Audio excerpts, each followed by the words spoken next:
which is why India's Reserve Bank has come up with a new plan. Indian traders can now settle their business in rupees. Until now, that was not the case. Trade had to be done in convertible currencies, like the dollar. तो जैसा कि आपने अभी अभी देखा, RBI ने एक revolutionary step लिया है इंडियन करेंसी को मजबूत करने के लिए। इस स्टेप की वजह से अब इंटरनेशनल ट्रेड इंडियन रुपए में हो पाएगा। पूरी दुनिया में ज्यादातर इंटरनेशनल ट्रेड के लिए डॉलर ही इस्तेमाल किया जाता है और यही रीजन है कि डॉलर दुनिया में सबसे मजबूत करेंसी है। आप सबके दिमाग में एक सवाल जरूर आया होगा कि ये डॉलर आखिर इंटरनेशनल करेंसी क्यों है। वैसे तो हर एक देश की अपनी खुद की करेंसी होती है, फिर भी हमें डॉलर में ही क्यों इंटरनेशनल ट्रेड करना पड़ता है? इस सवाल का जवाब पाने के लिए हमें थोड़ा इतिहास में जाना होगा। तो ये कहानी शुरू होती है 1944 में, जब वर्ल्ड वॉर 2 ऑलमोस्ट खत्म होने वाला था।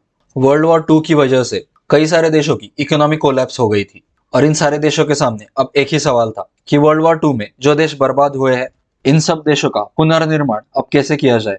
और इसी समस्या को सुलझाने के लिए 1944 में अमेरिका में एक मीटिंग बुलाई गई थी, जिस मीटिंग में कुल मिलाकर 44 देश शामिल हुए थे और इसी मीटिंग में इंटरनेशनल मॉनेटरी फंड का गठन किया गया था और वर्ल्ड बैंक बनाने का डिसीजन लिया गया। और इन दोनों डिसीजंस का सबसे ज्यादा फायदा अमेरिका को मिलने वाला था। जिन देशों ने वर्ल्ड वॉर 2 में पार्टिसिपेट किया था, उन सब देशों में से अमेरिका को सबसे कम आर्थिक नुकसान हुआ था। वर्ल्ड वॉर 2 के बाद अमेरिका इकलौता ऐसा देश था जिसकी इकोनॉमी सबसे मजबूत थी और उस समय डॉलर ही एकमात्र ऐसी करेंसी थी जो कि मजबूत और भरोसेमंद थी। और इसी वजह से आईएमएफ और वर्ल्ड बैंक में होने वाले सारे ट्रांजैक्शंस के लिए डॉलर ही एकमात्र करेंसी रखी गई। और इसी वजह से 1944 के बाद इंटरनेशनल ट्रेड के लिए डॉलर ही इस्तेमाल किया जाने लगा। सिर्फ इतना ही नहीं, डॉलर को वर्ल्ड रिजर्व करेंसी घोषित किया गया। अब इस वक्त सब देशों के पास डॉलर नहीं था, तो इसी वजह से अमेरिका ने सब देशों से कहा कि वो अपना गोल्ड डॉलर के बदले में एक्सचेंज कर सकते हैं। उस वक्त अमेरिका के पास सबसे बड़ा गोल्ड रिजर्व था और इसी वजह से अमेरिका के अलावा कोई भी देश ये काम नहीं कर सकता था। इस सिस्टम को ब्रिटन वुड्स सिस्टम कहा जाता है। पर 1955 से लेके 1975 तक जो वियतनाम वॉर हुआ था, उस वॉर के बाद सब देशों को ये पता चल गया था कि अमेरिका अपने हिसाब से डॉलर्स को प्रिंट कर रहा है। सिर्फ इतना ही नहीं, अमेरिका ने उनकी डॉलर प्रिंटिंग के ऑडिट को कैंसिल कर दिया और इसी वजह से डॉलर की प्राइस गिरने लगी। और इसी समय जब फ्रांस ने अपना गोल्ड अमेरिका से वापस मांगा, तब अमेरिका ने उस गोल्ड को देने से मना कर दिया। सिर्फ इतना ही नहीं, तब के अमेरिका के प्रेसिडेंट रिचर्ड निक्सन ने ब्रिटन वुड्स सिस्टम को पूरी तरह से बंद कर दिया, जिसके बाद डॉलर की वैल्यू 0 हो गई। पर अब तक सारे देशों के पास बहुत ज्यादा डॉलर का रिजर्व बन चुका था। रशिया और चाइना के पास भी न्यूक्लियर वेपन आने की वजह से अब अमेरिका पर सारे देशों का गोल्ड वापस करने का दबाव बढ़ने लगा। पर यहाँ पर अमेरिका ने अपनी अगली चाल चली। उस समय सारे अरब देश 6 डे वॉर में इजराइल से बहुत बुरी तरह से हार चुके थे, तो अपने ऑयल फील्ड्स को प्रोटेक्ट करने के बदले में अमेरिका ने सऊदी अरब से एक सौदा कर लिया और इसी सौदे के हिसाब से सऊदी अरब अब इंटरनेशनल मार्केट में सिर्फ डॉलर या बॉन्ड्स के एक्सचेंज में ही अपना ऑयल बेच सकता था।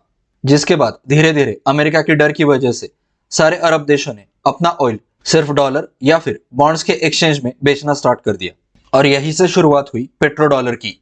जिसके बाद सारे देशों को इंटरनेशनल मार्केट में ऑयल खरीदने के लिए डॉलर की जरूरत पड़ने लगी और यहीं से डॉलर की वैल्यू फिर से बढ़ने लगी और डॉलर फिर एक बार एक वर्ल्ड करेंसी बन गई। और यही रीजन है कि आज भी ज्यादातर इंटरनेशनल ट्रेड सिर्फ डॉलर में ही किए जाते हैं। डॉलर एक इंटरनेशनल करेंसी होने की वजह से अमेरिका बहुत सारे देशों की इकोनॉमी कंट्रोल करता है। पर कैसे अमेरिका कैसे बहुत सारे देशों की इकोनॉमी कंट्रोल करता है? जिसका मेन रीजन है सैंक्शंस। यूएस और यूरोपियन कंट्रीज वर्ल्ड पीस के नाम पर बहुत सारे कंट्रीज के ऊपर सैंक्शंस लगा देते हैं। अमेरिका ने पहले ही ईरान, वेनेजुएला, इन जैसी कंट्रीज के ऊपर सैंक्शंस लगाए हुए हैं और इन सैंक्शंस की वजह से इन देशों की इकोनॉमी खतरे में है। और अब 2022 में जब रशिया ने यूक्रेन पर इन्वेजन कर दिया है, तो इस वॉर की वजह से यूएस और सारे यूरोपियन कंट्रीज ने मिलकर रशिया पर सैंक्शंस लगा दिए हैं और इन सैंक्शंस की वजह से ही रशिया को स्विफ्ट नेटवर्क से बाहर किया गया है। तो इस सैंक्शन को समझने से पहले हमें स्विफ्ट नेटवर्क को समझना होगा।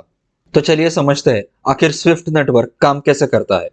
स्विफ्ट नेटवर्क में नॉर्मली 6 एंटिटीज इन्वॉल्व होती है, जिसमें Indian trader, Indian bank, American bank 1, American bank 2, foreign bank और फॉरेन ट्रेडर, ये सब शामिल होते हैं। तो इस स्विफ्ट नेटवर्क में इंडियन बैंक का अमेरिकन बैंक में अकाउंट होता है, जिस अकाउंट में इंडियन बैंक का पैसा डॉलर फॉर्म में रखा जाता है और इसी तरह फॉरेन बैंक का अमेरिकन बैंक 2 में अकाउंट होता है जिसमें उनका पैसा डॉलर फॉर्म में रखा जाता है, जिसका मेन रीजन है कि सिर्फ यूएस बैंक ही डॉलर रख सकते हैं।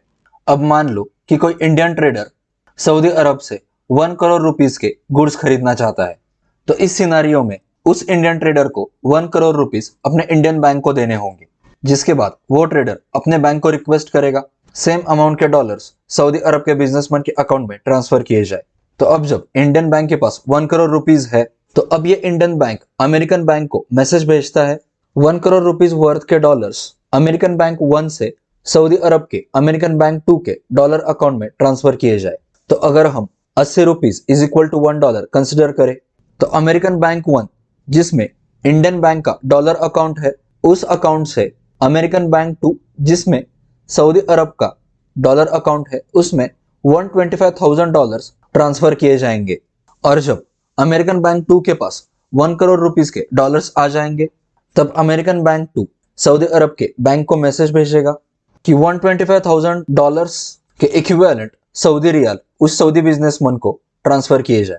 तो अगर यहाँ पर हम $1 is equal to 3.75 Saudi riyal consider करें, तो अप्रोक्सीमेटली 4,69,360 रियाल अब सऊदी बैंक को उस सऊदी बिजनेसमैन को पे करने होंगे। तो अगर हम इस स्विफ्ट नेटवर्क को देखें, तो यहाँ पर बहुत सारे बैंक्स इन्वॉल्व है और यहाँ पर बहुत सारे कैलकुलेशंस करने पड़ते हैं, क्योंकि करेंसीज की वैल्यू में बहुत ज्यादा फ्लक्चुएशंस होते रहते हैं और साथ ही साथ यहाँ पर एक कॉम्प्लेक्स नेटवर्क काम करता है बैंक्स के बीच में। और इसी की वजह से एक सोफिस्टिकेटेड मेथड जिसे स्विफ्ट कहा जाता है, ये पूरा नेटवर्क हैंडल करता है और इस स्विफ्ट नेटवर्क को अमेरिका और यूरोपियन कंट्रीज के द्वारा कंट्रोल किया जाता है। और यही रीजन है कि ईरान, वेनेजुएला और रशिया इन जैसी कंट्रीज को स्विफ्ट नेटवर्क से अब बाहर किया गया है। अगर हम सिर्फ स्विफ्ट नेटवर्क की बात करें, तो मोर देन 50% इंटरनेशनल ट्रेड सिर्फ स्विफ्ट की मदद से होते हैं। तो यह स्विफ्ट सिस्टम पहले से ही मौजूद है, तो फिर क्यों आरबीआई अपना एक अल्टरनेटिव सिस्टम बनाने की कोशिश कर रहा है? तो आइए इसे भी समझते हैं। तो 3 मेजर रीजंस है कि स्विफ्ट सिस्टम एक प्रॉब्लमेटिक सिस्टम है। सबसे पहला रीजन है, जैसे कि हमने अभी अभी देखा, ये पूरा स्विफ्ट सिस्टम अमेरिका और यूरोपियन कंट्रीज के द्वारा कंट्रोल किया जाता है। तो मान लो अगर यूरोपियन कंट्रीज और यूएसए चाहे तो कभी भी आप पर सैंक्शन लगाकर आपको इस सिस्टम से बाहर निकाल सकते हैं। इसका सेकेंड रीजन है, जैसे हमने स्विफ्ट नेटवर्क में देखा, आपको अपना पैसा अमेरिकन बैंक्स में डॉलर के फॉर्म में रखना पड़ता है स्विफ्ट सिस्टम में रहने के लिए। तो अमेरिका आपका वो पैसा कभी भी फ्रीज कर सकता है, क्योंकि सारी अमेरिकन बैंक आखिर अमेरिका के कंट्रोल में ही है, जिसका एग्जाम्पल हमें रशिया यूक्रेन वॉर के दौरान देखने को मिला। अमेरिका ने रशिया के $300 बिलियन को फ्रीज कर दिया है, जो कि अमेरिकन बैंक्स में रखे गए थे। यानी जो कि $300 बिलियन खुद रशिया के हैं, वो उसे अब इस्तेमाल नहीं कर सकता। और इसका लास्ट रीजन है कि स्विफ्ट नेटवर्क काफी महंगा है, क्योंकि जो 4 बैंक्स इस स्विफ्ट नेटवर्क में इन्वॉल्व है, वो इंडिविजुअली अपना कमीशन चार्ज करते हैं। तो मान लो अगर हर एक बैंक 1% भी अपना कमीशन चार्ज करे, तो टोटल कमीशन हो जाता है 4%।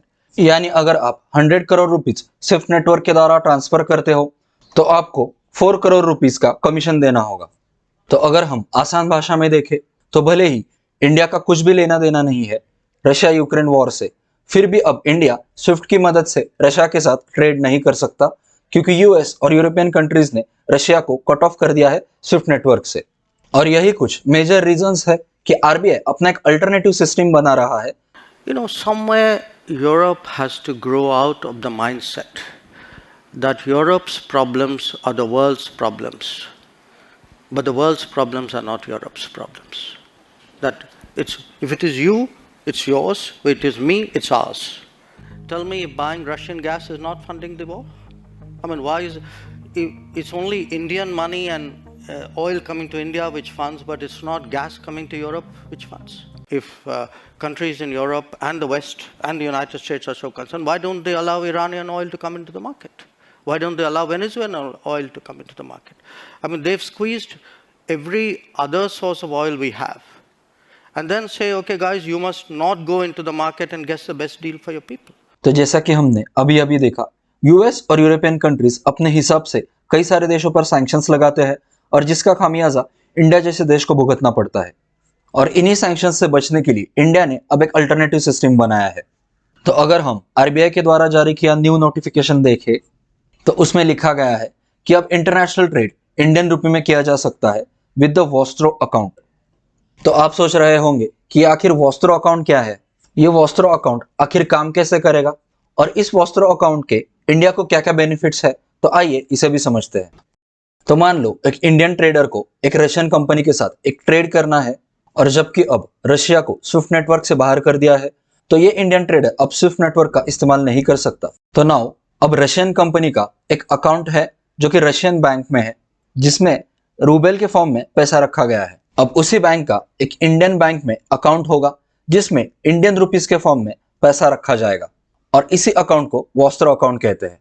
तो मान लो जब एक इंडियन ट्रेडर को एक रशियन कंपनी के साथ ट्रेड करना है तो यहाँ पर वो Indian trader 5 crore rupees Russian bank के वॉस्ट्रो अकाउंट में ट्रांसफर करेगा जो अकाउंट एक इंडियन बैंक में है। और जब रशियन बैंक को यह कंफर्म हो जाएगा कि उनका इंडियन बैंक में जो अकाउंट है उसमें 5 करोड़ रुपीस आ गए हैं तो वो रशियन बैंक उतने ही अमाउंट के रूबल, यहाँ पर अगर हम एक्सचेंज रेट 1.5 कंसिडर करें तो 3.3 करोड़ रूबल्स उस रशियन कंपनी को पे करेंगे जिसके साथ इंडियन ट्रेडर ट्रेड कर रहा है।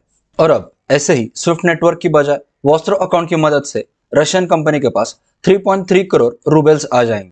तो यहाँ पर हमें समझना होगा कि इंडियन बैंक और रशियन बैंक दोनों भी कमीशन चार्ज करेंगे तो रशियन कंपनी को 3.3 करोड़ रूबल्स माइनस कमीशन इतना पैसा मिलेगा। जैसे कि ये वॉस्ट्रो अकाउंट इंपोर्ट के लिए यूज हो रहा है, सिमिलरली यही अकाउंट एक्सपोर्ट के लिए भी इस्तेमाल किया जाएगा। तो यहाँ पर सवाल ये है कि जब ये सिस्टम पूरी तरह से रेडी हो जाएगा इंपोर्ट एक्सपोर्ट के लिए तो कैसे यह सिस्टम इंडिया और इंडियन इकोनॉमी को बेनिफिट करेगा।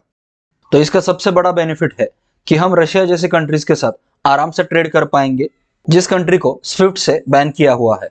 जबकि रशिया को अगर स्विफ्ट से बैन किया हुआ है और अगर हम फिर भी उसके साथ ट्रेड करते हैं तो हमें काफी अच्छे दामों पर रशिया से गुड्स मिलेंगे जिसका अल्टीमेटली इंडियन इकोनॉमी को फायदा होगा। इसका सेकेंड बेनिफिट है कि सिर्फ रशिया ही नहीं, ईरान, वेनेजुएला, ये सारे कंट्रीज जिन पर वेस्टर्न कंट्रीज ने सैंक्शन लगाए हैं उन सारे कंट्रीज के साथ अब इंडिया ट्रेड कर पाएगा। तो जब ये पूरा सिस्टम इस्टेब्लिश हो जाएगा तब इंडिया की बहुत हद तक डॉलर के ऊपर की डिपेंडेंसी कम हो जाएगी।